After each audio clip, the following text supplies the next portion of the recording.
Baldur's Gate 3 got released a year ago, and in this last year, there's been a lot of accomplishments that I just wanted to talk about in this video. So, Baldur's Gate 3 is a game that got me back into gaming. It is an incredible game, and definitely one of my favorite games that I've ever played, and it's definitely in contention for one of the best games ever made, as it is currently in the top 20 on Metacritic for best games ever made, and that's quite high praise when this game came out in 2023. So, I just want to talk about a few different things regarding Baldur's Gate 3 because this is something that I am extremely passionate about.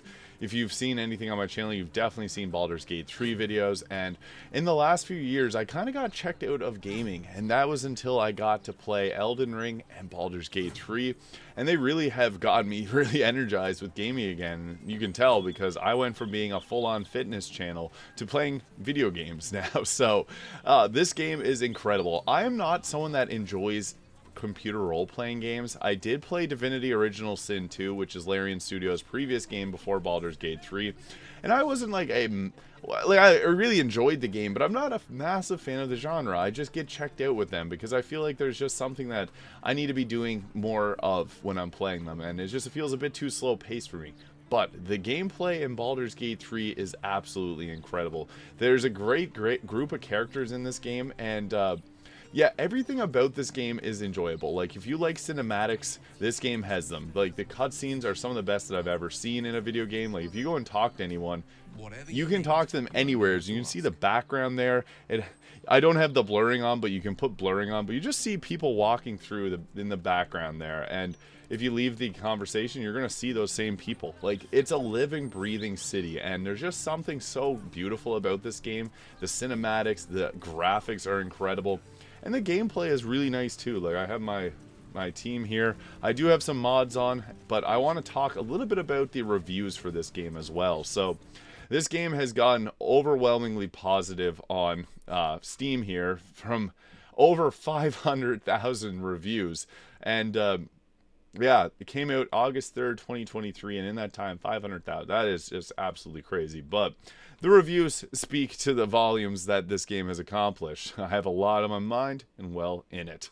Now, this game has a very intense start to it, and it's something that pulled me in because I was like just figuring out how we were going to overcome the problem that you encounter in this game. And there's a lot that happens in it, but it's all wrapped up in this really nice presentation that makes it just so enjoyable to play. One of the things I really enjoyed is how well they did voice acting. Now, one of my favorite video game villains ever is Ketherick Thorm now from Baldur's Gate 3, who is voiced by J.K. Simmons, and he did an incredible job of it. This, as you can see there, all 10 out of 10s and 5 out of 5s. I agree with that. This game is the closest thing that I think we've gotten to perfection, and especially as far as like a action or a computer role-playing game, a little bit slower paced.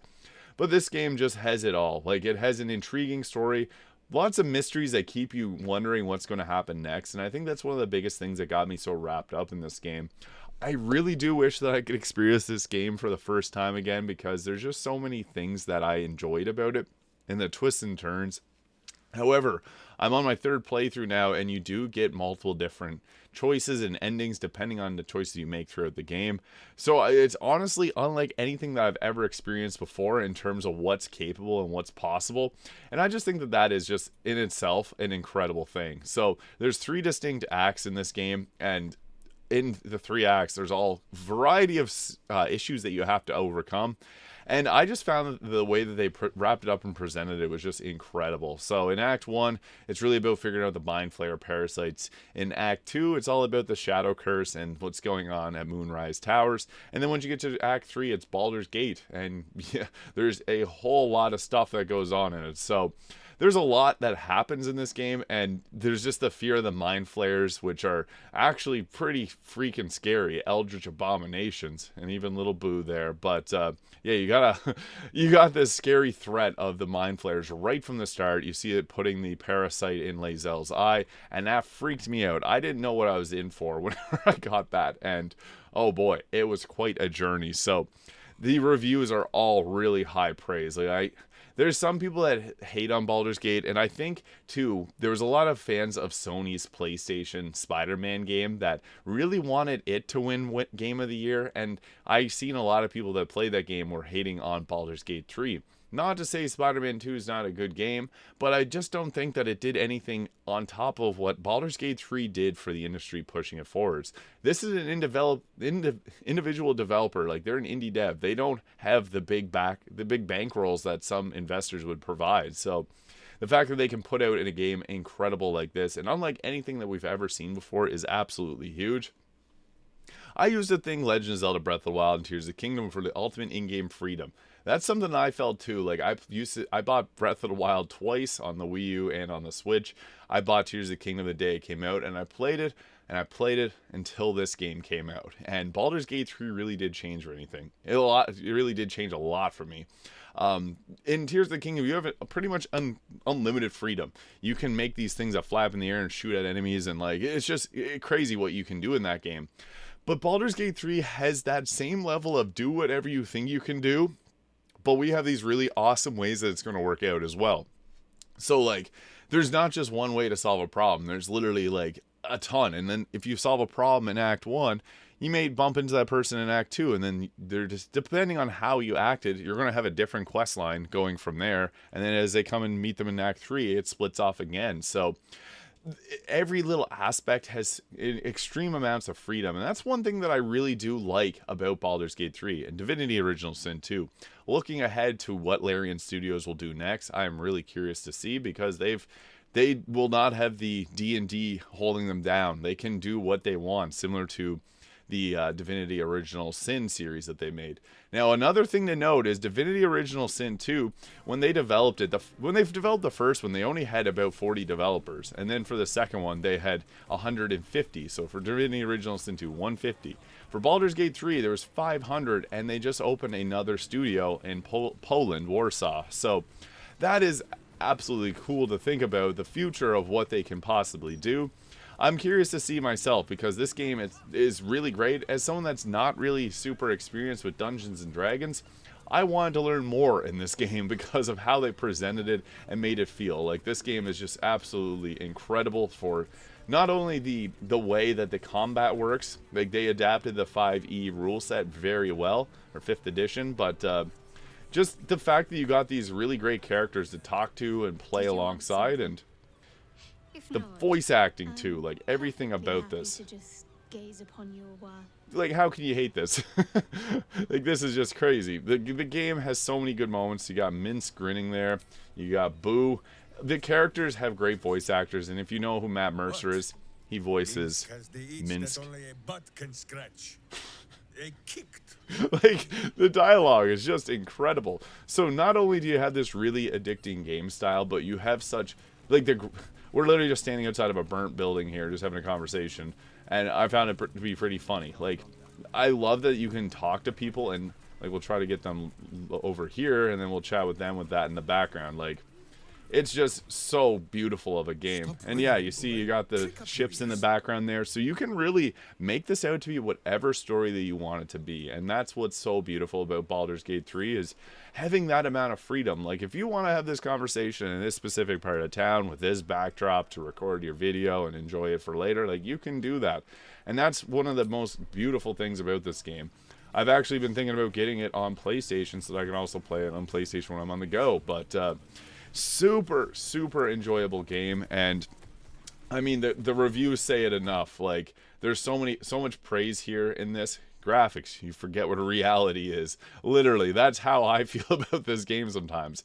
I didn't even think that it could be such a beautiful game. Like, I have mods installed right now, so I can get the camera like really close to people, unlike what you're normally capable of. But these character models are so realistic. Like, you can see the pores on Gale's face here. Like, every little piece of the characters is realistic. Like, we're literally right up in Shadowheart's face here. And yeah, that looks like a real person, even though it's an elf. And there's no elves as far as I know on Earth. But yeah, literally look at that. Like, my own player character here. Super realistic. And then we got Rashomon, Minsk here. They look like real people. So the graphics in this game, every little aspect of this game is just beautiful, and I'm a huge fan of this. So I wish that we would get a Baldur's Gate 4. There was a potential for it to happen, but yeah, I don't know if we will get that any day from on a level that is Baldur's Gate 3, but yeah, this game was just incredible. Very good gameplay. Agree. Audio, I would say the top tier of that because Down by the River is a song that I catch myself singing all the time. Audience, teens and adults, I'd say. I mean, even grandma might like this game. PC requirements, I ran it on my gaming laptop and it ran perfectly fine. I had it on high settings and it worked flawlessly. So I'm playing on PC as well. Really great. It will eat 10% of your hard drive. Nah, kind of. It does take up a bit of space, but if you see the content inside, it's worth it. Difficulty, easy to learn, hard to master, I would say so. I do have a lot of build guides if you want to see some good builds in action, so I got some videos that can help.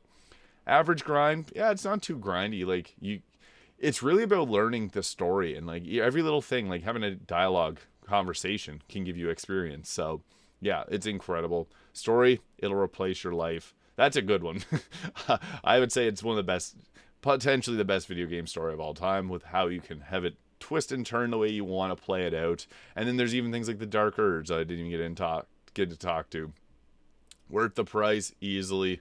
I would pay it full price multiple times over. It's that good. Bugs, there are minor bugs. That is one.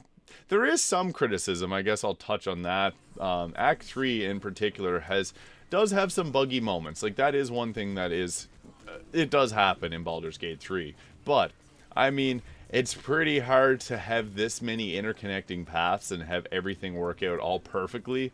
So I mean, I don't blame them. Even this, like, we took out the Steel Watch, and there's people. The dynamic crowd aspect causes some bugs for sure. That is one thing I won't deny. But if you have a good running PC and have a good CPU, you'll be more than fine.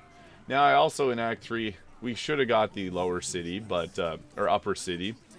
That's okay, though. Like, I really would like to see that. There are some things that I feel like, had they had another year of development, they would have in the game, but video games are a business. They need to make sure that they're making their money as well. But yeah, everything about this game has been really well done. So I just want to take some time to talk about this because I had a whole lot of fun with Baldur's Gate 3, and I think we'll be talking about this game for many years to come. So yeah, you won't stop seeing Baldur's Gate 3 videos from me. It's been a year of playing this game, and we're going to probably see a few more years out of it. Probably even more. This game is, I would say, a perfect 10. I absolutely love this game. And this is, again, coming from someone that has never really been a huge CRPG fan. So, yeah, thank you so much for watching. If you found this video useful, please hit the subscribe button below. And thank you so much for watching. I'll see y'all in the next one.